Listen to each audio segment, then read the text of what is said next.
Épître de Paul aux Philippiens, chapitre 1er. Paul et Timothée, serviteurs de Jésus-Christ, à tous les saints en Jésus-Christ, qui sont à Philippe, aux évêques et aux diacres. Que la grâce et la paix vous soient données de la part de Dieu notre Père et du Seigneur Jésus-Christ. Je rends grâce à mon Dieu de tout le souvenir que je garde de vous, ne cessant dans toutes mes prières pour vous tous de manifester ma joie au sujet de la part que vous prenez à l'Évangile depuis le premier jour jusqu'à maintenant. Je suis persuadé que celui qui a commencé en vous cette bonne œuvre la rendra parfaite pour le jour de Jésus-Christ.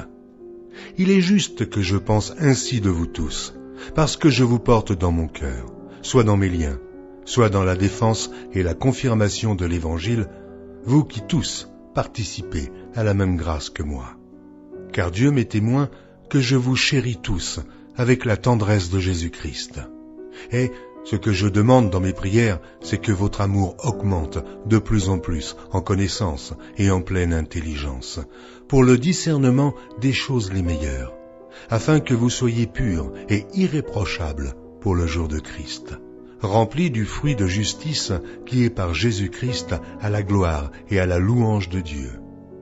Je veux que vous sachiez, frères, que ce qui m'est arrivé a plutôt contribué au progrès de l'Évangile.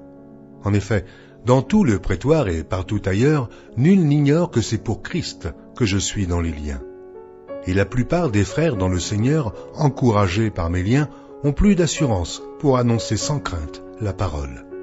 Quelques-uns, il est vrai, prêchent Christ par envie et par esprit de dispute. Mais d'autres le prêchent avec des dispositions bienveillantes.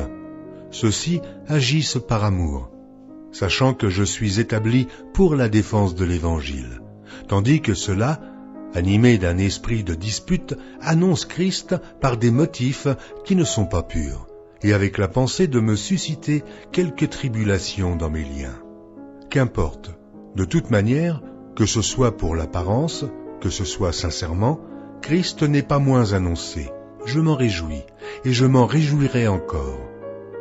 Car je sais que cela tournera à mon salut, grâce à vos prières et à l'assistance de l'Esprit de Jésus-Christ, selon ma ferme attente et mon espérance, que je n'aurai honte de rien, mais que, maintenant, comme toujours, Christ sera glorifié dans mon corps, avec une pleine assurance, soit par ma vie, soit par ma mort, car Christ est ma vie, et la mort m'est un gain.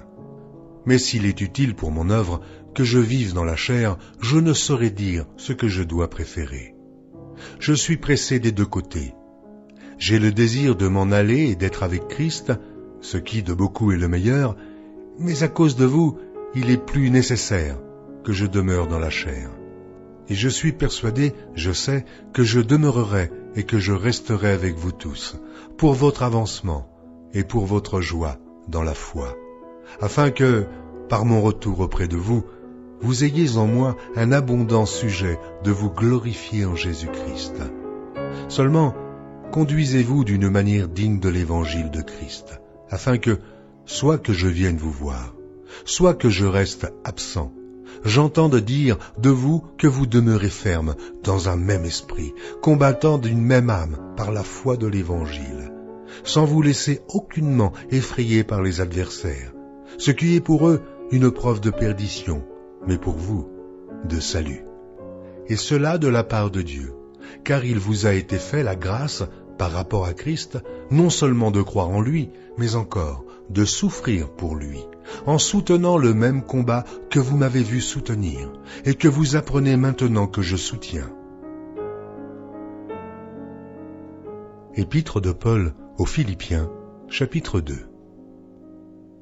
Si donc il y a quelque consolation en Christ, s'il y a quelque soulagement dans la charité, s'il y a quelque union d'esprit, s'il y a quelque compassion et quelque miséricorde, rendez ma joie parfaite.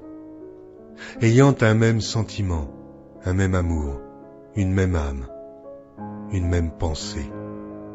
Ne faites rien par esprit de parti ou par vaine gloire, mais que l'humilité vous fasse regarder les autres comme étant au-dessus de vous-même. Que chacun de vous, au lieu de considérer ses propres intérêts, considère aussi ceux des autres. Ayez en vous les sentiments qui étaient en Jésus-Christ, lequel, existant en forme de Dieu, n'a point regardé comme une proie à arracher d'être égal avec Dieu, mais s'est dépouillé lui-même, en prenant une forme de serviteur, en devenant semblable aux hommes, et ayant paru comme un simple homme. Il s'est humilié lui-même, se rendant obéissant jusqu'à la mort, même jusqu'à la mort de la croix. C'est pourquoi aussi Dieu l'a souverainement élevé, et lui a donné le nom qui est au-dessus de tout nom, afin qu'au nom de Jésus, tout genou fléchisse dans les cieux, sur la terre et sous la terre, et que toute langue confesse que Jésus-Christ est Seigneur, à la droite de Dieu le Père. Ainsi, mes bien-aimés, comme vous avez toujours obéi, travaillez à votre salut avec crainte et tremblement, non seulement comme en ma présence, mais bien plus encore maintenant que je suis absent. Car c'est Dieu qui produit en vous le vouloir et le faire, selon son bon plaisir. Faites toutes choses, sans murmure ni hésitation, afin que vous soyez irréprochables et purs, des enfants de Dieu irrépréhensibles au milieu d'une génération perverse et corrompue, parmi laquelle vous brillez comme des flambeaux dans le monde, portant la parole de vie, et je pourrai me glorifier au jour de Christ de n'avoir pas couru en vain, ni travaillé en vain. Et même si je sers de libation pour le sacrifice et pour le service de votre foi, je m'en réjouis, et je me réjouis avec vous tous. Vous aussi, réjouissez-vous de même, et réjouissez-vous avec moi. J'espère dans le Seigneur Jésus vous envoyer bientôt Timothée, afin d'être encouragé moi-même, en apprenant ce qui vous concerne. Car je n'ai personne ici qui partage mes sentiments, pour prendre sincèrement à cœur votre situation. Tous, en effet, cherchent leurs propres intérêts, et non ceux de Jésus-Christ. Vous savez qu'il a été mis à l'épreuve en se consacrant au service de l'Évangile avec moi, comme un enfant avec son père. J'espère donc vous l'envoyer dès que j'apercevrai l'issue de l'état où je suis. Et j'ai cette confiance dans le Seigneur, que moi-même aussi j'irai bientôt. J'ai estimé nécessaire de vous envoyer mon frère Épaphrodite, mon compagnon d'œuvre et de combat, par qui vous m'avez fait parvenir de quoi pourvoir à mes besoins. Car il désirait vous voir tous, et il était fort en peine de ce que vous aviez appris sa maladie. Il a été malade, en effet, et tout près de la mort. Mais Dieu a eu pitié de lui, et non seulement de lui, mais aussi de moi, afin que je n'eusse pas tristesse sur tristesse. Je l'ai donc envoyé avec d'autant plus d'empressement, afin que vous vous réjouissiez de le revoir, et que je sois moi-même moins triste. Recevez-le donc dans le Seigneur avec une joie entière, et honorez de tels hommes. Car c'est pour l'œuvre de Christ qu'il a été près de la mort, ayant exposé sa vie afin de suppléer à votre absence dans le service que vous me rendiez. Épître de Paul aux Philippiens, chapitre 3. Au reste, frères, réjouissez-vous dans le Seigneur. Je ne me lasse point de vous écrire les mêmes choses, et pour vous cela est salutaire. Prenez garde aux chiens. Prenez garde aux mauvais ouvriers. Prenez garde aux faux circoncis. Car les circoncis, c'est nous, qui rendons à Dieu notre culte par l'Esprit de Dieu, qui nous glorifions en Jésus-Christ, et qui ne mettons point notre confiance en la chair. Moi aussi, cependant, j'aurai sujet de mettre ma confiance en la chair. Si quelque autre croit pouvoir se confier en la chair, je le puis bien davantage, moi, circoncis le 8e jour, de la race d'Israël, de la tribu de Benjamin, hébreu, né d'hébreu, quant à la loi, pharisien, quant au zèle, persécuteur de l'Église, irréprochable à l'égard de la justice de la loi. Mais ces choses qui étaient pour moi des gains, je les ai regardées comme une perte à cause de Christ. Et même, je regarde toutes choses comme une perte, à cause de l'excellence de la connaissance de Jésus-Christ mon Seigneur, pour lequel j'ai renoncé à tout, et je les regarde comme de la boue, afin de gagner Christ, et d'être trouvé en lui, non avec ma justice, celle qui vient de la loi, mais avec celle qui s'obtient par la foi en Christ, la justice qui vient de Dieu par la foi, afin de connaître Christ et la puissance de sa résurrection et la communion de ses souffrances, en devenant conforme à lui dans sa mort, pour parvenir, si je puis, à la résurrection d'entre les morts. Ce n'est pas que j'ai déjà remporté le prix, ou que j'ai déjà atteint la perfection, mais je cours pour tâcher de le saisir, puisque moi aussi j'ai été saisi par Jésus-Christ. Frères, je ne pense pas l'avoir saisi. Mais je fais une chose, oubliant ce qui est en arrière, et me portant vers ce qui est en avant. Je cours vers le but, pour remporter le prix de la vocation céleste de Dieu en Jésus-Christ. Nous tous donc qui sommes parfaits, ayons cette même pensée. Et si vous êtes en quelque point d'un autre avis, Dieu vous éclairera aussi là-dessus. Seulement, au point où nous sommes parvenus, marchons d'un même pas. Soyez tous mes imitateurs, frères, et portez les regards sur ceux qui marchent selon le modèle que vous avez en nous. Car il en est plusieurs qui marchent en ennemis de la croix de Christ. Je vous en ai souvent parlé, et j'en parle maintenant encore en pleurant. Leur fin sera la perdition. Ils ont pour Dieu leur ventre. Ils mettent leur gloire dans ce qui fait leur honte. Ils ne pensent qu'aux choses de la terre. Mais notre cité à nous est dans les cieux, d'où nous attendons aussi comme Sauveur le Seigneur Jésus-Christ, qui transformera le corps de notre humiliation en le rendant semblable au corps de sa gloire, par le pouvoir qu'il a de s'assujettir toutes choses.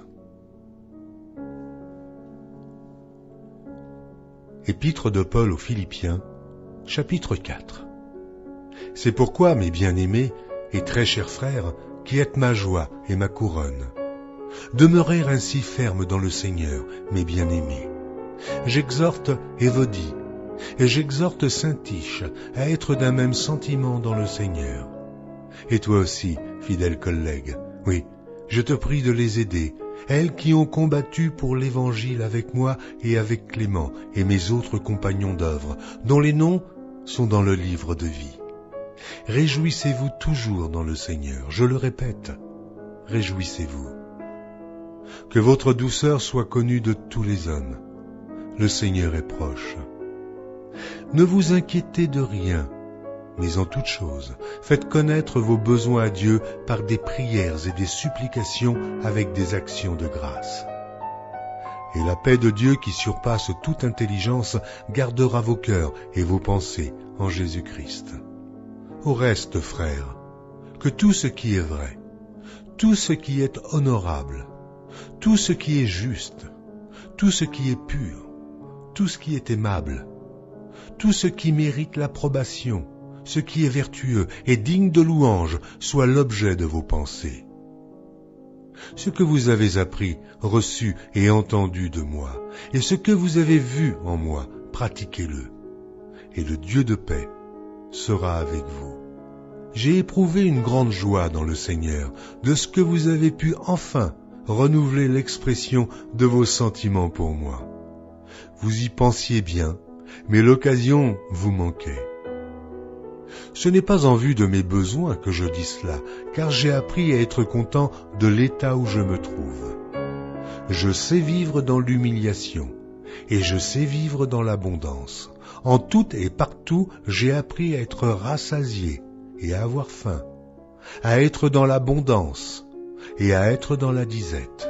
Je puis tout par celui qui me fortifie. Cependant, vous avez bien fait de prendre part à ma détresse. Vous le savez vous-même, Philippiens. Au commencement de la prédication de l'Évangile, lorsque je partis de la Macédoine, aucune église n'entra en compte avec moi, pour ce qu'elle donnait et recevait. Vous fûtes les seuls à le faire, car vous m'envoyâtes déjà à Thessalonique et à 2 reprises de quoi pourvoir à mes besoins. Ce n'est pas que je recherche les dons, mais je recherche le fruit qui abonde pour votre compte. J'ai tout reçu, et je suis dans l'abondance.